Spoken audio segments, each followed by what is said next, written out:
La voix de Kibwe fut glaciale. « Ce que tu as vu, tu ne le diras à personne. » La grossesse et la peur, les semaines passèrent. Amina changeait. Elle parlait moins, mangeait peu, et son ventre commençait à s'arrondir. Dans le village, les murmures se faisaient entendre. Qui était le père? Zrenia, pourquoi Amina ne va plus à l'école?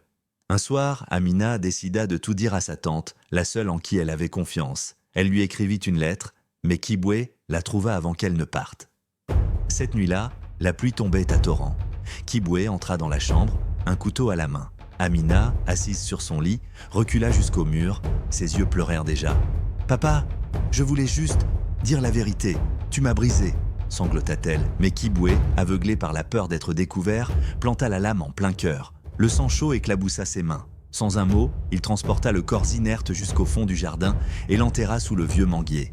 Depuis ce jour, le sommeil devint un ennemi pour Kibwe. Chaque nuit, il se réveillait en sursaut, couvert de sueur. Dans le silence, il entendait une voix, faible, lointaine mais insistante. « Papa, pourquoi tu m'as fait ça ?»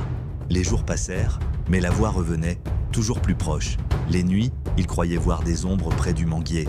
Des pas résonnaient dans la maison, alors qu'il était seul. Une nuit d'orage, alors que la pluie frappait violemment les vitres, Kibwe ouvrit les yeux.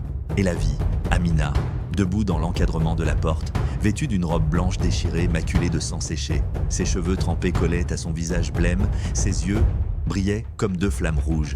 Elle avança lentement, ses pas résonnant comme des coups de tonnerre dans la tête de son père. « Papa, tu m'as pris la vie, mais tu ne m'empêcheras pas de me venger. » Les portes claquèrent d'elles-mêmes, les lumières s'éteignirent. Le souffle de Kibwe se coupa, ses jambes tremblaient. Amina tendit la main et son père sentit son cœur s'arrêter. Son corps s'effondra, les yeux grands ouverts, figé dans la peur. Dans quel pays regardez-vous cette vidéo?